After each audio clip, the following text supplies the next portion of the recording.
الحكاية بدأت من هنا. معلش نرجع ورا شوية. معلش كمان شوية بس اليوم ده ايه ده؟ خليني بس احكي لكم الموضوع باختصار. انا وايمان في حياتنا طبيعيه بنقعد نلعب ونتحدى بعض، فقررنا ان احنا نصور تحديات والعاب، واليوم ده المفروض ان احنا هنصور، ولو انت مش عامل سبسكرايب فانت فايتك كتير قوي. المهم هي اقترحت ان احنا نصور فيديو عباره عن تحدي، حد هيبقى مغمى عينيه ويعرف ايه اللي في ايده ده ايه، وقلت بقى اجمع شويه حاجات عشان ايه ما تعرفهاش. بس اللي حصل ما تيجي نشوف احسن. النهارده جينا لكم بتحدي جديد تاني مختلف. التحدي النهارده مختلف خالص. النهارده اصلا برضو ما فهمتش التحدي يعني. انا فاهمك بقى. كل واحد فينا معاه بوكس، كل واحد حاطط في البوكس ده 5 حاجات، حاجات من البيت المفروض ان التاني ما يعرفهاش. هنغمى عينينا كل واحد، يعني خالد هيديني مثلا، تعالوا نلعب. امسك. انا اول يس. انا اول هو يا امان. اوعى تكون شايف، عينيك اصلا باينه. والله العظيم ما شايف حاجه. انت هتحاوري لله ايه ده؟ ده في فيونكه صح؟ دي فيونكه دي يس. بتتفتح؟ اوعى تقطعها. دي حاجه بتتفتح يعني صح؟ غالبا عرفتها. ايه؟ دي خشب يس. صح؟ دي بتاعت حمزه. صح. احنا فهمنا، ما علينا. علبة سجود بتاع بيبي عندنا في العيلة. يس. اوعي تكوني شايفه انا باثق فيكي. انا بصي من غير ما اعمل تشيك او اي حاجه، عشان ممكن اقول لك حاجه سهله خالص. يعني اول حاجه سهله، دي اول حاجه. الفيل بتاعي. صح؟ بس هي اول حاجه انا قلت ان هي حاجه تبقى سهله. اوكي. اللي جاي بقى ايه؟ صعب. بالك شعري. ايه؟ بقول لك قفلت. والله ما شايف والله. بعدين احنا بنلعب يعني اكيد مش هستهبل. ثانية واحدة بوريهم بس. طيب خلاص. ايه حاجه كبيره ولا ايه؟ حاجه كبيره.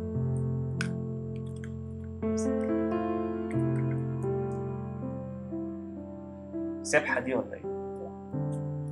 كده. دي ببرونه دي ولا ايه؟ يس. دي ببرونه. بجد انا بقول كده بجد. ايه ده؟ ايه ده؟ ايه ده؟ ده ايه ده؟ استنى عشان قلبي بيدق والله. استنى كده. ايه ده؟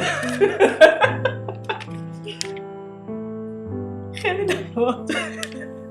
انا فعلا ما كنتش مصدق اللي بيحصل ده. ايوه ايه ده؟ انا شايف بندر مين؟ شايف ايه؟ تقريبا الزمن وقف.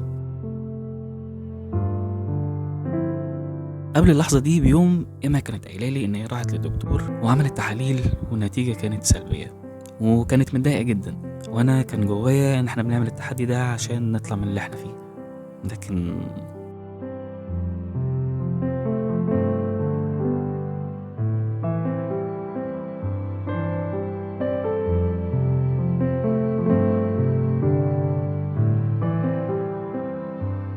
ما تشيليش بقى ولا حاجه تقيله ولا تعملي حاجه في البيت. والجو ده كان لسه ده انا كنت حاطط حاجات كتير قوي. ايه ده كله تمويل بس. انا عمال اجمع وبتاع. ايه بنت اللعيبه؟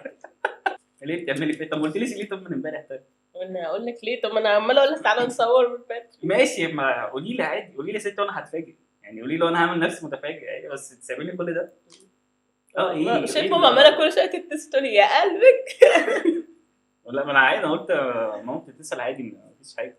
اصلا لما رحت كان وقت الماتش بتاع مصر وتونس، ووقت ما جه الماتش الجون في مصر كمان، فالولد خارج بقى من الاوضه بتاعت التحاليل دي عمال يعمل كده.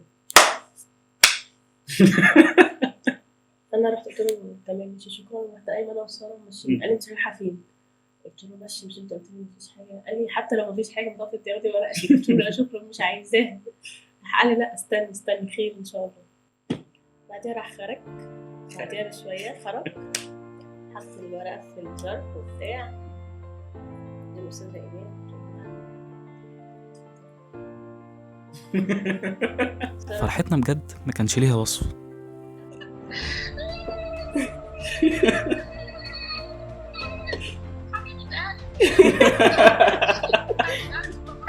بس ينام في السرير هو يعمل كل حاجه. فرحة اهالينا وفرحة صحابنا.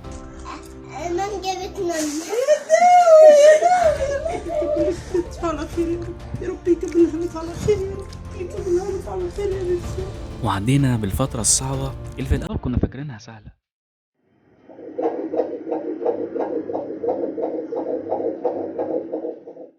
لكن الأمل كان بيهزم الألم.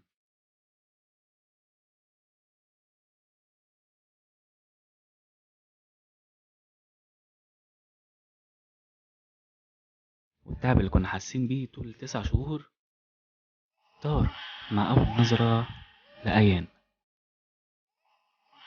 أحلى حاجة في الحياة. خلاص طلع. سمع صوته؟ لا والله سمع صوته. الله اكبر الله اكبر. اللي بيه اكتملت عيلتنا، عيلة ناوية تحلم وتحقق كل اللي بتحلم بيه، عيلة اللي هتكبر وهتبقى أهم عيلة في الدنيا.